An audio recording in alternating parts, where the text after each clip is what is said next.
Okay, part two. So looking at these two graphs, we see that one on the left here, so graph A, if you read from left to right, it's just going up forever, right? Which is why we call that growth. Whereas graph B, this exponential function from left to right, is going down, which just means it's getting smaller or it's decaying.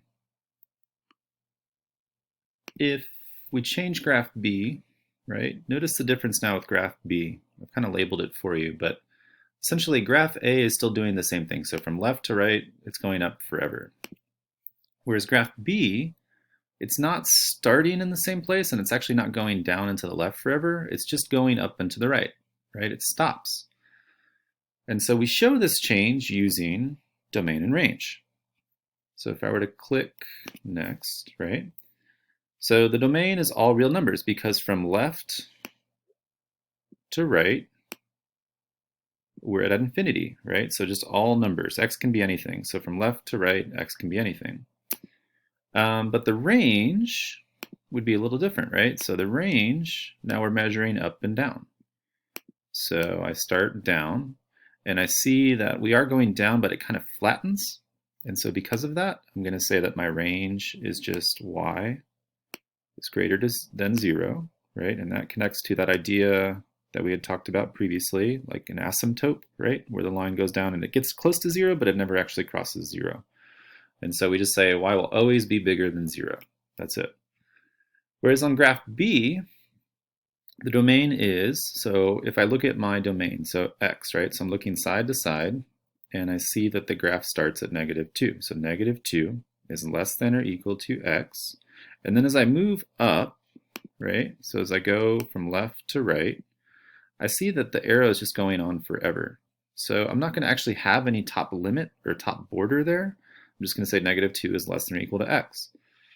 The only other way you might see that red is that x is greater than or equal to -2, right? So if I flip the -2 in the x, then the symbol changes as well. So just x is bigger than -2 always, right? And because that dot's shaded, it can be -2. So we say equal to. The range is going to be similar, right? And actually, let me finish writing this with a pencil. Cool. Okay, so for the range, we're looking up and down now, right? So as I look at that y-axis, I'm just reading the first point that actually starts the line, and it's between 4 and 5. So I'm just going to say that y starts at 4.5. And because that dot's shaded, I'm just going to add a little line there. So y is greater than or equal to 4.5. From there, right, the line's just going to keep going up, right? That's what that arrow means right there. So because the line's going up forever, we don't have a top limit there, right? It's just going to be always bigger than 4.5. Now, if I show you where graphs come from, right? And I say, okay, here's a graph that goes on forever. And then we look at something else and we say, okay, this is one that stops. Why does it stop? Or you look here and you say, oh, that stops in 2 different places. Why is that?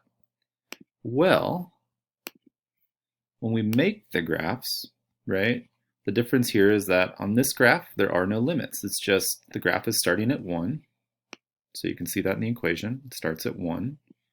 And then we times by 2, right? And actually it might be easier if I just add a little table in. So 1 times 2 is just 2. And then 2 times 2 is 4, right? And so it's just going to keep getting bigger. So 0, 1, 1, 2, 2, 4, right? The graph just keeps going up.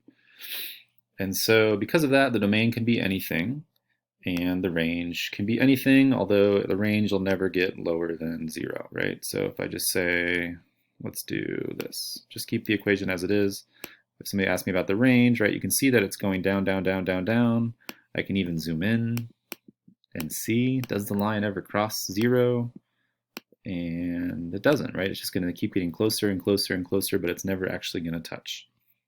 So that's just a regular curve. But if I want to stop that curve, right, all I do is I can put in a domain or a range. So in this case, I put in a domain, right? So -1 is less than or equal to x, right? And so because I did that, x can never go lower than -1, right? It's stuck. If I try to move up, I can go up and up and up forever. If I zoom out, I can go up and up and up forever. So there is no top border here, right? I could say, oh, let me just change my x to, I want to be smaller than 2. Well, now x goes up and I can't go past 2, right? Because I put a border in. If I take that away, now it goes up forever. When I do that though, when I change the domain, or I add in a domain, right, then the range also gets affected, because basically I say there's no more x values after -1. Well, that means that my range can't go below 0.5. So I'd say 0.5 is less than,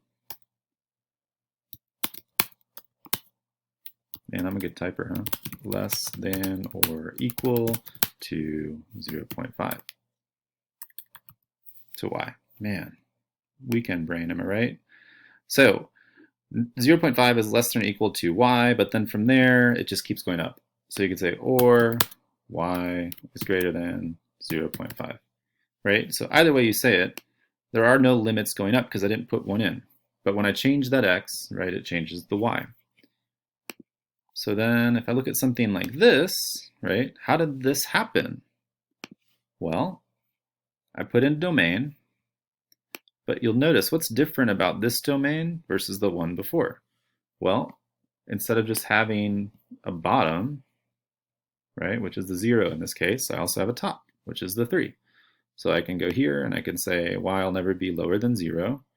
And if I go up, y would be never, excuse me, if I go up to 3, right, then 3 is the maximum x I have and 8 is the maximum y.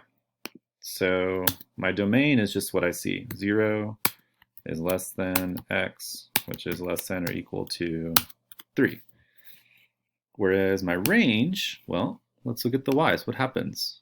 So it looks like the y can't actually be defined, and that's because I said it had to be greater than 0, right? So now let's try it. So y is never going to go lower than 1. So I could say 1 is less than or equal to y, which is less than or equal to, what's the biggest y? 8. Right? So essentially what I'm doing when I have domain and range, right, unless it looks like this, where it just goes on forever, right, what that means is then it's being cut somewhere, and all you have to do is figure out where is it being cut.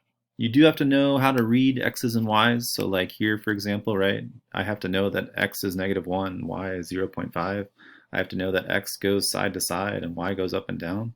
But essentially with domain and range, I'm just reading. Is the graph going forever, or is it cut somewhere? I hope that you found this interesting, and there will be a practice opportunity, but just do your best, read stuff, think about numbers. If you know that domain is x and range is y, then you're golden. Peace.